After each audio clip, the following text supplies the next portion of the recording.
그때 석가모니 불이 어른다운 몸매인 살상투와 미간 백호상으로부터 광명을로와 동쪽 108만억 나유타 항아사의 부처님 세계를 두루 비추었다.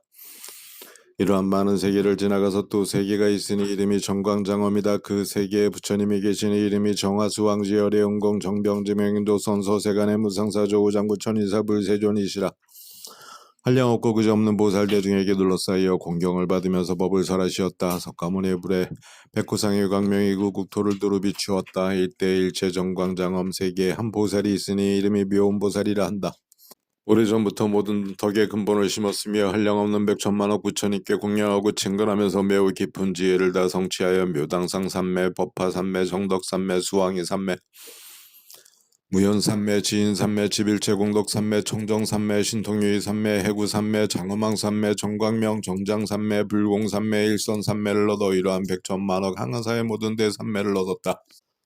석가모니 부처님의 광명이 그 몸을 비춤해 곧 정화수왕지 부처님께 살이었다. 세존이시여 제가 사바세계에 가서 석가모니 불께 예비하고 친근하고 공양하고 또 문사리 법왕자 보살, 야광보살, 용시보살, 수왕아보살, 상영이보살, 장엄왕, 약상보살을 배우려 하나이다. 이때 정화수왕지불이 묘음보살에게 말씀하셨다. 그대는 저 국토를 업신여긴 나머지 하열하다는 생각을 내지 말라. 선남자여 저 사바세계는 높고 낮고 하여 평탄하지 못하고 흙돌 많은 산과 더러운 것이 가득하니라. 그리고 부처님의 몸이 작고 복살들의 형상도 작은데 그대의 몸은 가장 단정하여 백전만 복덕이 있어 광명이 특수하니라. 그런 연유로 그대는 그곳에 가서 그 국토를 없이 여기지 말고 부처님과 보살의 국토에 대하여 하열하다는 생각을 내지 말라. 묘음보살이 그 부처님께 살이었다. 세존이시여 제가 지금 사바세계에 가려는 것은 다 열애의 힘이 오며 열애의 신통으로 유의함이 오며 열애의 공덕과 지혜로 장엄함이니이다. 이에 묘음보살은 자리에서 일어나지 않고 몸을 동요하지도 않은 채 산매에 들어 산매의 힘으로 기사굴산에 설법하는 사자자에서 멀지 않은 곳에 84,000의 법의 연화를 변화하여 만들었으니 연부당금으로 줄기를 백은으로 잎을 금강으로 꽃술을 견숫과 법애로 꽃받침을 만들었다. 이때 문사리 법왕자가 이 연화를 보고 부처님께 살이었다. 세존이시여 무슨 인연으로 이 상소가 나타나나이까. 수많은 천만 연화가 연부당금으로 줄기가 되고 백운으로 잎이 되고 금강으로 꽃술이 되고 견숫과 법애로 꽃받침이 되었나이다. 이때 석가모니 불이 문사리에게 말씀하셨다. 이는 묘음보살 마하살이 정화수왕지불의 국토에서 84,000보살에게 둘러싸여 이 사바세계에 와서 나에게 공양하고 친근하고 예비하려는 것이며 또 법화경을 공양하고 법문을 들으려는 것이니라. 문사리 보살이 부처님께 살이었다. 세존이시여 그 보살이 어떠한 성건을 심었으며 무슨 공덕을 닦았기에 이런 큰 신통력이 있나이까. 저희들에게 그 삼매의 이름을 말씀하여 주옵소서. 저희들도 부지런히 닦으려 하나이다. 이 삼매를 수행하고야 그 보살의 몸매의 크고 작음과 가고 서는 위의를 볼 수 있겠나이다. 바라옵건대 세존께서 신통의 힘으로 그 보살이 오심을 저희들이 보게 하소서. 이때 석가모니 불이 문사리에게 말씀하셨다. 오래전에 열반하신 다보열애께서 그대들을 위하여 그 모습을 나타나게 하시리라. 이때 다보열애가 그 보살에게 말씀하셨다. 선남자여 오너라. 문사리 법왕자는 그대의 몸을 보고자 하노라. 이때 묘음보살은 그 국토에서 없어져서 84,000을 보살들과 함께 떠나서 왔다. 지나오는 국토들이 6가지로 진동하고 모두 질보 연꽃을 비 내리며 100,000가지 하늘 풍규가 잡힌 인이 없이 저절로 울리었다. 이 보살의 눈은 넓고 큰 청년아와 같으며 그 얼굴에 단정하게는 100,000만 개의 달을 화합한 것보다도 더 훌륭하며 몸은 황금빛인데 한량없는 백천공덕으로 장엄하였고 위덕이 훌륭하고 광명이 찬란하여 여러가지 모습을 구족한 것이 나라의 안에 견고한 모습과 같았다. 묘음보살은 칠보로 된 데에 들어가 허공으로 올라가 7다라스쯤 떠서 보살 대중의 궁경을 받으며 둘러싸여 오더니 사바세계의 기사굴산에 이르러서는 칠보로 된 데에서 내려와 값이 100,000만금이나 가는 영락을 가지고 석가모니 부처님 계신 데 이르러 머리를 조아려 발이 예비하고 영락을 받들어 올리면서 부처님께 살이었다. 세존이시여 정화수왕지 부처님의 세존께 문안하시더이다. 병이 없으시고 번거로움이 없나이까. 기거하시기 편안하시고 안락하게 행하시나이까. 사대가 고르고 화평하나이까. 세상일이 견딜만 하나이까. 중생들은 제도하기 쉬우나이까.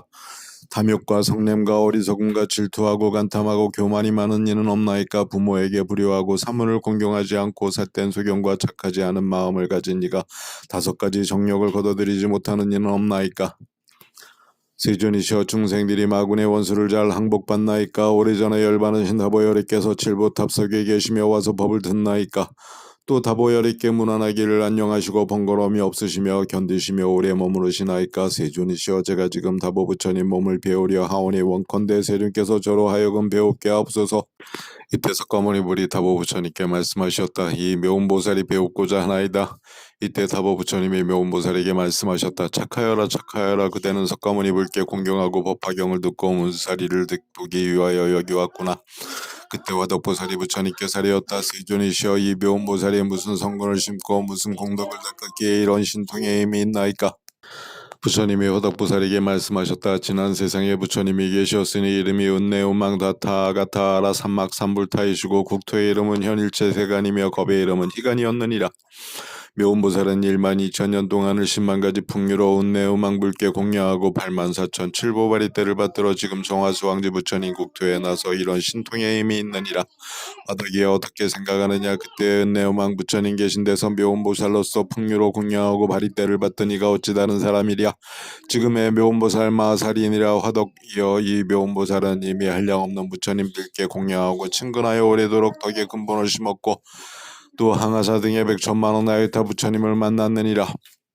화덕이여 그대는 묘운보살이 몸이 여기 있는 줄로만 보지만 이 보살은 갖가지 몸을 나타내어 여러 곳에서 모든 중생들을 위하여 이 경전을 해설하느니라. 범천왕의 몸도 놔두고 제석천왕의 몸도 놔두고 자주천의 몸도 놔두고 대자주천의 몸도 놔두고 하늘의 대장군의 몸도 놔두고 비사무천왕의 몸도 놔두며 혹은 절전성왕의 몸도 놔두고 작은왕의 몸도 놔두고 장자의 몸도 놔두고 거사의 몸도 놔두고 재상의 몸도 놔두고 바라문의 몸도 놔두고 혹 비구비구니 우바세 우바이의 몸도 놔두며 혹은 장자의 부인의 몸도 놔두고 바라문의 몸도 놔두고 혹 비구비구니 우바세 우바이의 몸도 놔두며 혹은 장자의 부인의 몸도 놔두고 바라문의 부인의 몸도 놔두고 혹 동남 동녀의 몸도 놔두며 혹 하늘 용 야차건 달바 아수라 가루라 긴나라 마오라가 사람 아니 이들의 몸도 놔두어서 이 경을 설하며 모든 지옥과 악의와 축생과 여러 어려운 곳에서도 모든 응이 구제하며 내지 임금의 후궁에서는 여자의 몸으로 변화하여 이 경을 설하느니라. 화덕이여 이 묘운보살은 사바세계의 모든 중생들을 구호하는 이이니라.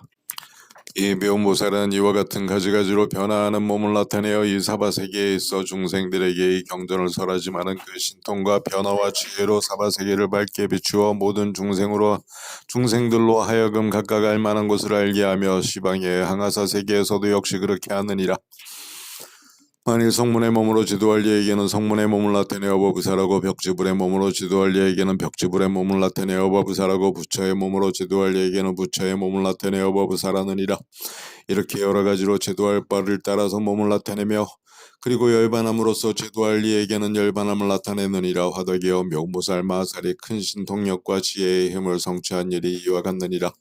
이때 화덕보살은 부처님께 사리었다. 세존이시여 이 묘운보살은 선근을 깊이 심었나이다. 세존이시여 이 보살이 무슨 산매에 머물렀기에 이렇게 모든 곳에 따라 변화하여 나타나서 중생을 제도하나이까. 부처님이 화덕보살에게 말씀하셨다. 선남자여 그 산매의 이름은 온갖 색신을 나타내는 산매라 하나니 묘운보살은 이 산매에 머물러서 이렇게 한량없는 중생을 이익되게 하였느니라. 이 묘운보살 품을 설할 때 묘운보살과 함께 왔던 84,000 사람들은 모두 온갖 색신을 나타내는 산매를 얻었고 이 사바세계의 한량없는 보살도 역시 이 산매와 다른 일을 얻었다.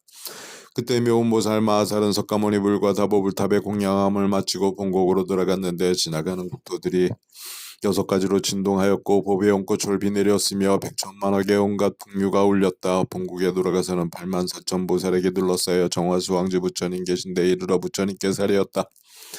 세존이시여 제가 사바세계에 가서 중생을 이익되게 하고 석가모니 부처님과 다보불탑을 배웠고 예배하고 공양하였으며 또 문사리 법왕보살을 보았사오며 겸하여 야강보살과 득근 정진력보살과 용서보살들을 보았고 이 84,000 보살들로 하여금 온갖 색신을 나타내는 산매를 얻게 하였나이다. 이 묘운보살 뇌양품을 설할 때 42,000의 천자가 무생법인을 얻었고 화덕보살은 법화 산매를 얻었다.